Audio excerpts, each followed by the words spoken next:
저희들에게 소중한 것들이 많이 있습니다. 그런데 저희들은 그것이 얼마나 소중한지 모르고 지낼 때가 많이 있지요. 저희 교회에 계셨던 목사님 가운데 류승민 목사님이 계시죠. 지금 플로리다 북쪽에서 목회를 하고 계십니다. 그분에게 언젠가 한번 이메일을 주고 받을 때 그렇게 물어보았습니다. 그곳에는 악어가 많이 있습니까? 이렇게 질문을 했습니다. 제 생각에는 플로리다 북쪽이기 때문에 그곳에는 악어가 많이 없을 것 같았습니다. 그런데 유 목사님의 답은 의외였습니다. 그곳에도 악어가 많이 있다고 합니다. 처음에는 악어를 보면서 신기하게 생각했는데 하도 보니까 아무 감흥도 없습니다. 이렇게 답신이 왔습니다. 네, 저희들에게 악어를 한번 보여준다면, 야, 저기 악어 있다, 악어가 움직이네, 눈이 어떻게 돌아가네, 뭘 한번 던져볼까, 이런 식으로 굉장히 소중한 순간으로 간직을 하려고 할 것입니다. 그러나 이 플로리다에 사는 분들에게는 악어가 너무나 흔하기 때문에 이리 가도 보이고 저리 가도 보이는 것이 악어이기 때문에 소중한 것을 느끼지 못합니다. 믿음이라는 것도 마찬가지죠. 믿음은 너무나 소중한 것입니다. 얼마나 소중하냐면 이 세상 어느 것과도 바꿀 수 없는 그런 보물과 같은 것이지요. 오죽했으면 이 우주를 창조하신 주님께서 죽으시고 부활하심을 통해서 우리에게 주신 것이겠습니까? 그러니까 이 믿음이라는 것은 어느 것과도 비교할 수 없는 고귀한 것입니다. 그럼에도 불구하고 저희들은 이 믿음이 소중하다는 것을 잘 못 느끼며 삽니다. 왜냐하면 우리 주변에는 이 믿음을 가지고 있는 분들이 너무나 많이 있고요, 저희들도 그 믿음을 가지고 있기 때문에 그렇습니다. 그러나 이 믿음은 얼마나 소중한가 우리가 놓치지 않아야 되지요. 우리가 이렇게 한번 생각해 볼 수 있을 것 같습니다. 어느 분이 계십니다. 이분은 인생에 낙이 별로 없습니다. 이유는 사랑하는 딸이 10대 때 안타까운 사고로 목숨을 잃었기 때문에 그렇습니다. 그래서 이 아빠는 인생의 소망을 다 잃어버리게 되었고요, 이제 남은 인생의 즐거움이란 한 가지밖에 없었습니다. 그저 퇴근하고 집에 돌아온 후에 집에 있는 가라오케로 노래나 부르면서, 그리고 독한 술로 마음껏 취한 후에 침실로 들어가는 것, 그 한 가지만이 그분에게 남은 유일한 기쁨이었습니다.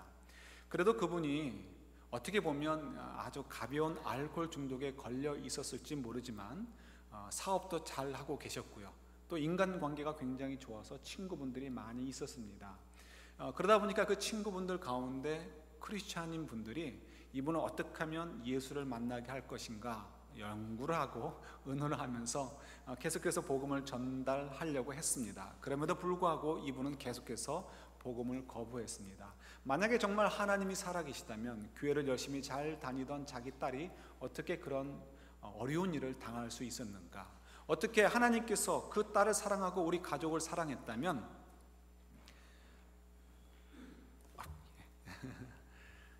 우리 사랑하는 가족으로부터 우리를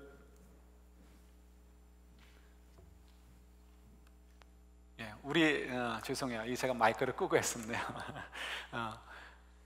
어떻게 사랑하는 딸을 우리 가족으로부터 데려갈 수 있을 것인가, 이런 생각을 가질 수밖에 없는 거죠. 그래서 그분의 입장에서는 예수는 없다였습니다. 그러다가 이분이 워낙 친분 관계가 좋으니까 친구들이 계속해서 꼬임을 하게 되고요, 결국은 마지못해서 어디 한 군데를 가기로 약속을 하게 되었습니다. 그곳은 어디냐면 여러분 트레스디아스라고 이름을 들어보았을 것입니다. 그래서 2박 3일 동안 어느 기도원에 들어가서 아주 굉장히 좋은 대접을 받으면서 대신 말씀을 듣고 또 감동적인 프로그램을 통해서 마음을 열고 예수 그리스도를 좀 더 깊이 만나도록 도와주는 그런 프로그램이 있습니다. 마침 그 교회에 그런 프로그램이 있어서 그 프로그램에 가도록 약속을 했습니다. 그야말로 꾀임에 넘어간 거죠. 그러나 어쨌든 그 꼬임에 넘어가서 할 수 없이 올라가게 되었습니다.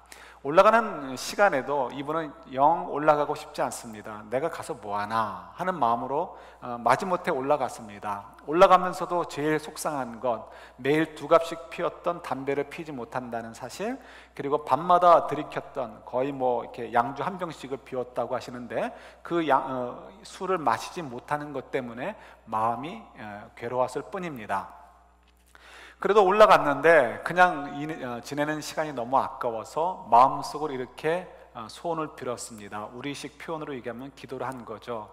뭐라고 기도를 했냐면, 하나님, 당신이 정말 존재하고 계시다면, 예수님 당신이 정말 살아있다면 나에게 증거를 좀 보여주십시오. 그럼 내가 믿겠습니다.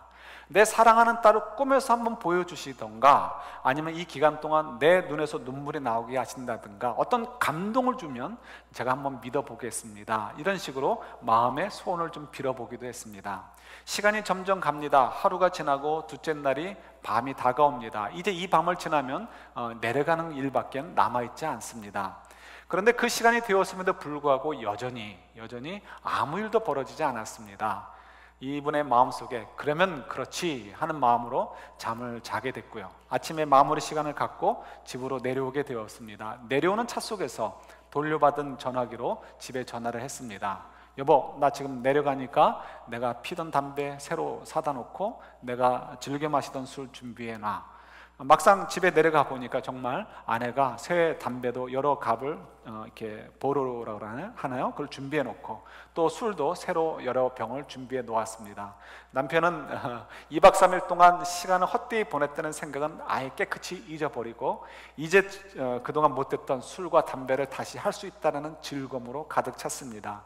그리고는 담배를 하나 꺼내서 입에 물고 불을 켜는데요, 갑자기 속에서 구역질이 났습니다. 생각하기를, 야, 내가 2박 3일 동안 너무 피곤했나 보다, 스트레스를 많이 받긴 받았나 보다 생각을 했습니다.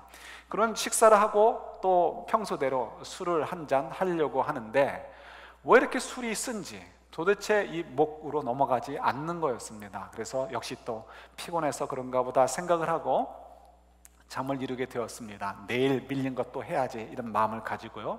그런데 그 다음 날에도 여전히 동일하게 술과 담배가 몸에 받아들여지지가 않았습니다. 그렇게 하루가 가고요, 또 하루가 가고 또 하루, 이렇게 3일이 지난 후에 이분이 드디어 생각을 하게 되었습니다. 내 몸에 변화가 생겼구나. 예, 하나님께서 그분에게는 그렇게 찾아와 주신 거죠. 그분에게는 믿음이 그렇게 들어가게 된 것입니다. 그래서 이분은 그때부터 예수님을 믿기로 결정을 하고 믿게 되고요, 그리고 열심히 정말 신앙생활을 하시게 되고 헌신하는 삶으로 변화가 되었습니다. 그래서 그 동네에서는 정말 아주 유명한 크리스천으로서 아주 귀한 신앙의 삶을 살 수 있게 변화가 되었던 거죠. 이분에게 이렇게 믿음이 들어갔듯이 얼마나 소중합니까? 그죠? 또 이 소중한 믿음이 다른 분에게도 들어갔습니다. 그분의 이름은 아브라함입니다. 이 아브라함도 하나님께서 어떠한 모양으로 그에게 다가오셔서 믿음을 불어 넣어 주셨는지는 성경은 가르쳐 주지 않습니다. 그 믿음이 할아버지로부터 이야기를 들으면서 전수받았을 가능성이 가장 크지요. 어쨌든 간에 아브라함은 그 믿음을 받아들이게 되었고요, 하나님께서 믿음을 넣어주심으로 말미암아 하나님을 알게 되었습니다. 그래서 하나님께서 말씀하신 그 약속을 붙잡고 고향 땅을 떠나게 되었습니다. 그리고 그것으로 끝나는 것이 아니고 그 후로도 계속해서 이 믿음을 따라 삶을 사는 모습으로 변화된 것을 보게 됩니다. 이 믿음은 이렇게 소중합니다. 인생을 바꿔놓게 되죠. 그래서 하나님께서는 아브라함을 보면서 칭찬하시죠. 너 참 믿음 좋다. 아브라함의 믿음이 뭐였죠? 다른 거 뭐 생각하지 마세요. 심플하게 얘기하면 하나님보다 더 소중한 것은 없습니다 하면서 아들까지는 드렸다, 요거로 하기보다는 다른 측면에서 생각하시는 것이 더 좋은 것 같아요. 성경에서 늘 아브라함의 믿음을 얘기할 때는 하나님의 약속을 믿었다, 하나님의 하신 약속은 반드시 그대로 될 줄 믿었다라고 기록하고 있는 것을 봅니다. 그러니까 아브라함이 아들을 드린 것조차도 하나님께서 이 아들 이삭을 통해서 밤하늘의 별과 같이 너의 자손을 넘치도록 하겠다는 그 약속이 성취될 것을 믿은 거예요. 그래서 하나님께서 이삭을 드려라 라고 얘기할 때도 의심하지 않았습니다. 아들은 하나님보다 덜 소중해. 물론 그런 의미도 있겠지만 성경은 그런 얘기하지 않습니다. 아브라함에게도 중요한 것은 그것이 아니에요. 어떤 거죠? 내가 하나님의 말씀에 순종해서 이삭을 죽여도 하나님은 약속하신 대로 이 이삭을 통해서 많은 자손들을 이렇게 낳게 하실 거니까 내가 죽인 이 이삭을 다시 살리셔서라도 그 약속을 지켜주실 거야, 이런 믿음으로 굳게 서 있었던 것을 저희들이 알 수 있습니다. 그래서 하나님께서 이런 아브라함을 보면서 칭찬을 하시고 그리고 의롭다라고 말씀을 해 주셨죠. 여러분, 요 로마서 지금 4장에 이 이야기가 기록되어 있습니다. 그런데 요 로마서 4장에서 왜 이 이야기를 기록해 놓고 있는가? 그 목적을 저희들이 알아야 되죠. 이유는 한 가지를 강조하기 위해서입니다. 그 강조하고 싶은 내용이 뭡니까? 우리가 다 읽진 않았지만 아브라함이 이렇게 하나님께 칭찬을 받은 때가 언제냐고 물어보는 거예요. 그 언제는 무엇과 비교가 되죠? 할례 때입니다. 아브라함이 할례를 받을 때 하나님께서 그에게 은혜를 주셨느냐, 의롭다라고 칭함을 허락하셨느냐, 아니면 할례를 받기 전에 하나님께서 그를 의롭다라고 칭하셨느냐를 묻습니다. 언제죠? 할례를 받기 전에 이미 하나님께서 아브라함에게 믿음을 넣어주셨고 그 믿음을 보시고서 의롭다라고 칭해 주셨습니다. 그리고 나서 20여 년이 지난 다음에 99세에 가서야 아브라함이 할례를 행하게 되죠. 그래서 지금 사도 바울은 이것을 계속해서 강조하고 있습니다. 이것뿐만이 아니고 여기 다 기록되어 있지는 않지만 창세기에서나 또 히브리서를 여러분 묵상해 보시면 아브라함을 칭찬을 할 때 꼭 이렇게 강조점이 한 가지로 맞춰집니다. 그가 할례를 행했기 때문에 칭찬을 받은 적은 없고요, 항상 칭찬을 받을 때는 조금 전에 말씀드렸듯이 아브라함이 하나님의 약속이 그대로 성취될 것을 믿고 살았을 때, 그 믿음을 보여주었을 때 하나님께서 칭찬하셨던 것을 저희들이 알 수 있게 되죠. 그렇다면 왜 이렇게 사도 바울은 로마서 4장에서 장황하게 이 이야기를 설명하고 강조하고 있을까요? 한마디로 끝나면 좋은데 지난주에도 말씀드렸듯이 지금 이 말씀을 들어야 되는 대상은 로마 교회 성도들 가운데서도 유대인들입니다. 유대인 성도들이죠. 이분들은 너무나 머릿속에 깊이 뿌리 박힌 것이 있기 때문에 한마디로 움직이지가 않습니다. 그래서 장황하게 그들의 생각이 잘못됐다는 것을 설명해 주면서 이야기하고 교훈하고 있는 것이 바로 이 로마서 4장의 내용입니다. 그렇다면 도대체 바울이 왜 이야기를 이렇게 강조할까요? 이유는 로마 교회 성도들에게도 정말 중요한 문제가 되고 또한 저희들에게도 중요한 문제가 되기 때문에 그렇습니다. 그 중요한 문제는 뭐냐? 우리가 할례를 행하던 무슨 일을 하던 그것이 우리의 구원과는 아무 상관이 없다는 것을 분명히 하고 싶은 것입니다. 대신 우리가 구원을 얻는 것은 전적으로 하나님의 은혜고 하나님의 선물이라고 얘기하고 있지요. 근데 저희들이 여기서 우리가 오해하지 않아야 될 것은 뭐냐면요, 우리가 사는 행동, 어떤 행위와 구원과는 아무 상관이 없다라는 것을 가지고 그렇다면 우리는 막 살아도 우리는 구원을 얻는구나 라고 생각한다면 이것은 오산이죠. 왜요? 우리 속에 있는 믿음은 우리를 절대로 그렇게 살도록 허용하지 않습니다. 우리가 하나님을 알고 하나님의 약속을 믿는다면 우리가 우리의 인생을 내 것이라 생각하지도 않고 또 이 땅에서의 즐거움만을 찾으며 살려고 하지 않기 때문에 그렇습니다. 우리가 정말 하나님을 안다면 하나님의 기뻐하시는 인생을 살도록 우리 스스로를 격려하게 될 것이고 그 일을 위해서 우리가 경주하게 되죠. 그래서 비록 우리의 행위가 우리의 구원에는 아무 도움이 안 된다 할지라도, 그러나 구원받은 백성은 절대로 함부로 살 수 없다는 것을 우리가 또 짚고 넘어가야 됩니다. 오늘 이 로마서 4장 전체를 읽지는 않았지만 로마서 4장에서 사도 바울이 아브라함의 이야기를 하는 것을 주목해 보면 한 가지 믿음의 놀라운 특징이 있는 것을 발견하게 됩니다. 그건 뭘까요? 믿음은 자라난다는 것입니다. 우리 20절 한번 보시겠습니까?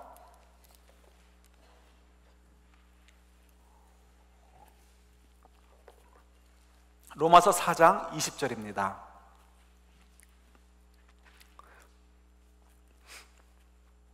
같이 20절부터 아예 성경을 피신 김에 25절까지 한 절씩 교독하도록 하겠습니다. 믿음이 없어 하나님의 약속을 의심하지 않고 믿음으로 견고하여져서 하나님께 영광을 돌리며 그러므로 그것이 그에게 의로 여겨졌느니라.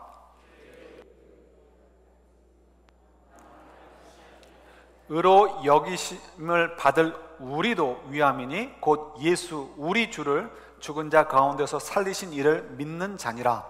예수는 우리가 범죄한 것 때문에 내줌이 되고 또한 우리를 의롭다 하시기 위하여 살아나셨느니라. 아멘. 우리가 다 읽었는데 먼저 우리가 20절의 말씀에 주목을 좀 하셔야 됩니다. 20절의 말씀을 보면 아브라함이 믿음이 없어 하나님의 약속을 의심하지 않고 믿음으로 견고하여져서 하나님께 영광을 돌렸다라고 기록이 되어 있습니다. 여기 믿음으로 견고해져서, 이 말은 믿음이 점점 자라나고 있었다는 것을 이야기해 줍니다. 그래서 믿음은 특성상 자라난다는 특성을 가지고 있다는 사실입니다. 왜 그럴까요? 여러분, 저희들의 믿음은 굉장히 소중하다고 했습니다. 왜냐하면 예수님께서 우리 속에 넣어주시는 생명이기 때문에 그렇습니다. 그래서 이렇게 표현할 수 있죠. 예수님께서 성령을 통해서, 성령으로 우리에게 세례를 주십니다. 그것이 성령 세례입니다.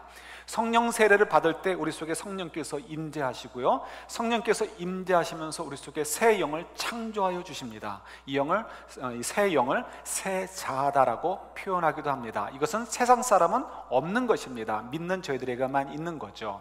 저희들은 이 새 영을 가지고 살고 있습니다. 우리 모두에게는 있습니다. 그런데 이 새 영은 그냥 존재하는 것이 아니고 예수님과 연합되어 있습니다. 우리 눈에는 보이지 않지만 영적으로 연합이 되어 있습니다. 그래서 요한복음 15장에 말씀하신 것처럼 예수님은 포도나무요, 우리는 그 가지이니, 우리는 그 가지 속에 있으면, 우리가 그 나무 속에 붙어 있으면 과실을 맺게 된다, 맺을 수밖에 없다라고 말씀하신 것이 바로 이 말씀과 연결이 되어집니다. 그래서 예수님께서 성령님을 통해서 우리 속에 새 영을 창조해 주셨고, 그 영은 예수님과 더불어 연합되어 있습니다. 그래서 우리가 예수님과 더불어 살기 때문에 우리가 살면 살수록 어떻게 해요? 우리는 좋은 열매를 남길 수밖에 없는 것이 저희들입니다. 그래서 다른 말로 표현한다면, 그렇기 때문에 우리는 살면 살수록 믿음이 자랄 수밖에 없습니다.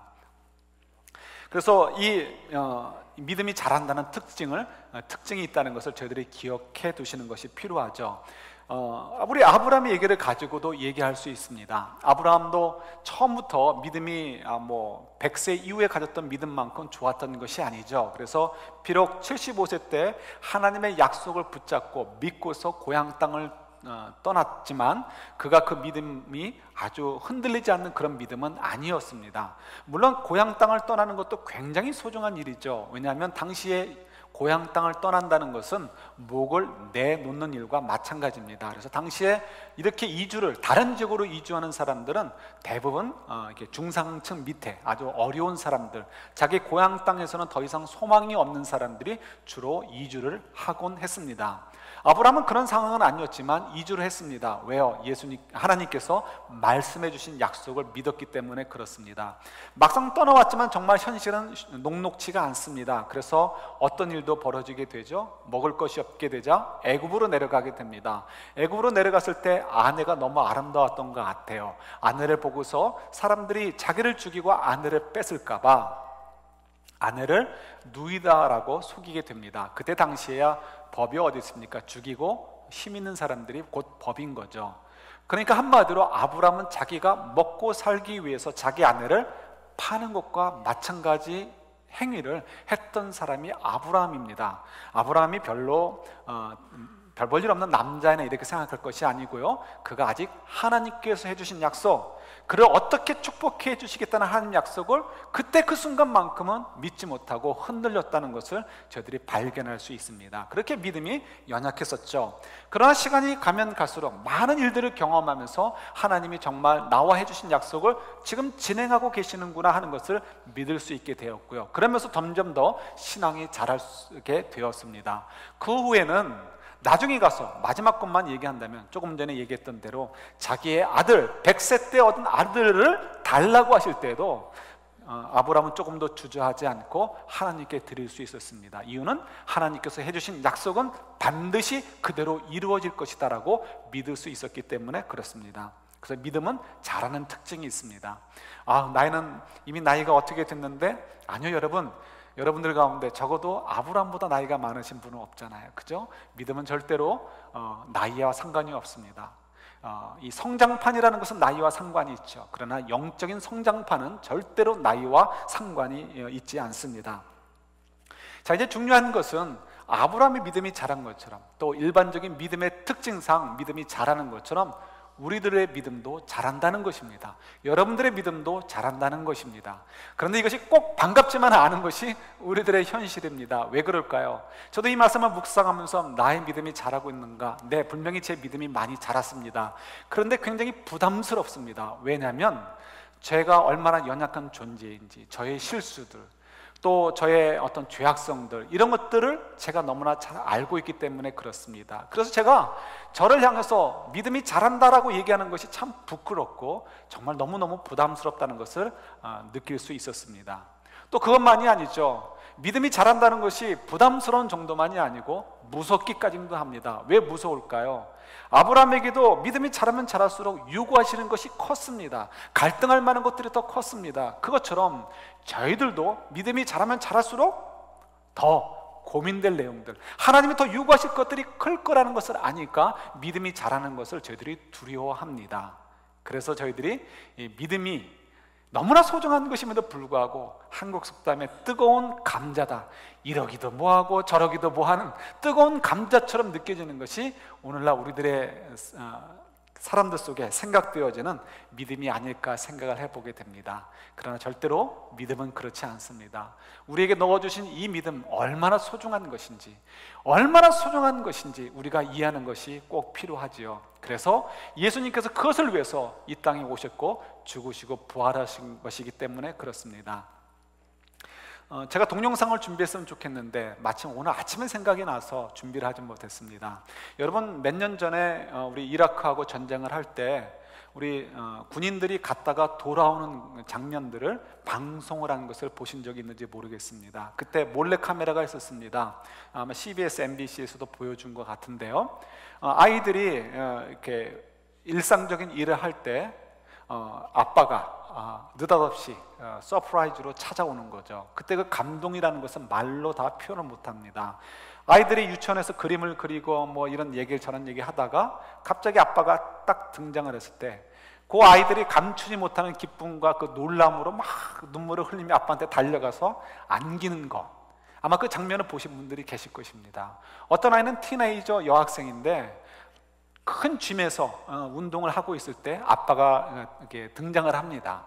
보통 티네이저 때 그 아이들은 아빠를 부끄러워하잖아요. 그런데 그 전쟁터에서 돌아오는 아빠를 보면서 뭐 부끄러운 거 뭐 하나도 없죠. 그냥 달려가서 막 안고 엉엉 웁니다. 이런 것들이 어떤 그 서프라이즈의 위력이기도 하지요. 너무너무 반가운 거지요. 만약에 우리가 이렇게 한번 생각해 보면 좋을 것 같아요. 우리가 이렇게 지내고 있는데, 일상의 삶을 살고 있는데 예수님께서 재림을 하신 거예요. 재림을 하셨는데 어느덧 내 뒤에 오셔가지고 슬쩍 어깨에 손을 얹으시고 누구야 이름을 부르시는 거예요. 우리가 아무것도 모르고 고개를 돌렸는데 예수님이 거기 서 계시고 나를 안아주셔요. 여러분, 이 감격과 이 기쁨을 어떻게 표현할 수 있겠습니까? 이 감격과 이 기쁨을 소유할 수 있는 것은 이 소중한 믿음을 간직하고 있는 자들, 이 소중한 믿음을 하나님께로부터 받은 사람들만이 가능한 꿈이고 가능한 소망이라는 것, 저희들이 이해를 하셔야 되는 거죠. 이걸 저희들이 믿는다면 우리 믿음이 자라나는 것, 그래서 그 생명력이 더 커진다는 것은 우리에게 뜨거운 감자의 문제가 아니고 얼마나 큰 축복인가를 우리가 알 수 있습니다. 아브라함의 경우도 마찬가지죠. 그의 믿음이 점점 자랐습니다. 자라고 나서 그가 더 많은 헌신들을 했지만 그 어떤 헌신 속에서도 그가 실패로 끝난 적이 없습니다. 손해보고 끝난 적이 없습니다. 반드시 좋은 열매가 있었고요, 하나님의 축복으로 보상해 줬던 것을 저희들이 압니다. 그리고 그가 평생을 텐트 생활을 했지만 지금은 영원한 나라 그 천국에서 모든 믿는 자들의 조상이 되어져서 그 한 자리를 차지하고 있는 것을 저희들이 알고 있지요. 그래서 저희들이 이 믿음을 소중하게 여겨야 됩니다. 특별히 어떻게 하면 이 믿음을 소중하게 여기는 것이 될 수 있을까요?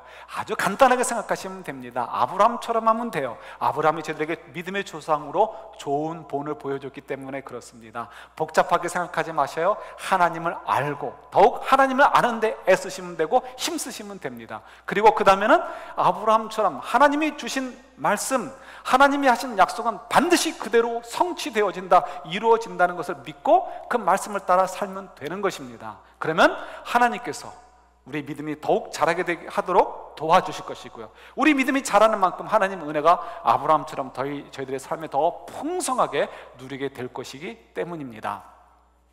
세월호인가요? 뭐 이렇게 사고가 나가지고 굉장히 큰 문제가 돼 있더라고요. 저는 지난 한 주 동안 이렇게 일체 TV나 뭐 인터넷이나 신문을 보지 않아 보았습니다. 말씀을 묵상해 보려고. 그래서 뉴스를 정확히는 잘 알지 못하는데 여러 성도님들이 굉장히 아주 진지하게 이야기들 하십니다. 이야기를 좀 들어보니까 너무너무 마음이 아픕니다. 제 아들 또래 애들이 들어가 있는 거더라고요. 그리고 죽어가고 있더라고요. 그 가족들의 마음이 그대로 제 마음속에 옵니다. 야, 어떻게 저 자리에 앉아 있을까? 바다라도 뛰어들지 않았을까? 이런 생각이 들 정도였습니다. 그만큼 정말 너무너무나 안타까운 사실이고 너무나 마음이 아픈 일입니다. 그런데 조금 있다 생각해 보니까 제가 또 부끄러운 부분이 있었습니다. 예, 맞아요. 세월호에서 죽어가는 아이들, 선생님들, 그리고 그 밖에서 울고 부르짖는 부모님들의 마음들, 가족들의 마음들, 그 국민들의 마음들, 그렇게 아파하고 힘들어하는 것 너무너무 고맙고 당연한 일입니다. 그렇게라도 해서 우리가 아픔을 나누는 것 필요합니다. 그런데 가만히 생각해 보니까 그 아이들이 죽는 것이 그렇게 아픈 이유는 그 아이들의 인생에 꽃을 피워보지도 못했기 때문에 안타깝고, 그래서 우리들이 마음이 아쉽고, 그래서 우리가 슬퍼하는 것이지요. 그런데 그들에게 꽃을 피우지 못한 인생은 기껏해야 60년, 70년, 80년입니다. 근데 가만히 생각해 보니까 저희 주변엔 수많은 세월호가 있고요, 그 수많은 세월호 속에는 영원한 형벌 속에서 죽을 수밖에 없는 사람들이 너무나 많이 갇혀져 있다는 것이 믿음의 눈으로 보이는 거죠. 그런데 우리들은 세월호 속에서 죽어가고 있는 사람들을 향해서는 너무너무 안타까워하면서도 우리 주변에 있는 사람들이 영원한 형벌 속에 죽어가는 것에 대해서는 우리는 무덤덤합니다. 마치 우리의 믿음이 너무나 소중한데 그 소중한 것을 깨닫지 못하는 것처럼, 너무나 많은 악어들이 있기 때문에 그 악어들을 보면서 아무 감흥이 일어나지 않는 것처럼, 너무나 많은 세월호 속에서, 영적인 세월호 속에서 죽어가는 영혼들이 있음에도 우리들은 아무런 감동도, 감흥도, 부담감도 갖지 못하고 그저 지나가고 있는 거지요. 아니요, 우리가 여러분 이 일들을 통해서, 또 이 부활절을 통해서 다시 한번 우리가 그들을 좀 돌아볼 수 있고 그들의 아픔에 우리들이 좀 동참을 해보았으면 좋겠습니다. 어떻게 하면 될까요? 다른 거 없는 것 같아요. 우리가 그 바닷속에 뛰어들어서 어떻게든지 한 영혼이라도 구해오면 되는 거죠. 어떻게 바닷속에 뛰어들 수 있을까요? 오늘 말씀 묵상하는 것, 그 한 가지만 기억하시면 좋을 것 같아요. 다른 거 보지 마시고 우리만 그저 나 하나만이라도 아브라함처럼 하나님을 알고 하나님의 약속은 반드시 그대로 이루어진다는 것을 믿고서 그냥 꿋꿋하게 믿음으로 사는 것입니다. 그러면 우리의 삶을 통해서, 천국을 바라보는 저와 여러분들의 인생을 통해서 사람들이 빛을 보게 될 것이고, 마치 어둠 속에서 길이 어딘지 몰라서 헤매던 사람들이 길이 여기 있구나라고 발견하는 것처럼 저희들을 보고 그 길을 향해서 나오게 될 것이기 때문에 그렇습니다. 사랑하는 성도 여러분, 이 부활절 아침에 우리가 무엇을 가지고 주님께 경배를 드릴 수 있고 무엇을 가지고 주의 부활을 기뻐할 수 있겠습니까? 축하할 수 있겠습니까? 아브라함처럼 이 믿음의 고백을 통해서, 그리고 그 믿음의 고백을 가지고 우리가 또 믿음이 자라나는 인생을 통해서, 삶을 통해서 이 죽어가는 영혼들을 향해서 빛의 역할을 하기를 소원합니다라는 믿음의 고백을 가지고 하나님께 나아간다면 하나님이 정말 기뻐 받으시고, 또 부활하신 주님께서도 우리에게 그 부활의 기쁨에 동참하고 있음을 칭찬하지 않을까, 이런 생각을 가져봅니다. 바르게 저와 여러분들이 이런 귀한 믿음, 하나님의 약속은 반드시 성취된다는 그 하나 사실을 굳게 믿고 나아가는 인생이 되어져서 수많은 영적인 세월호 속에 죽어가는 영혼들을 살릴 수 있는 그런 복된 저희들이 될 수 있기를 우리 주님의 이름으로 축원합니다. 아멘. 우리 함께 같이 기도하도록 하시겠습니다.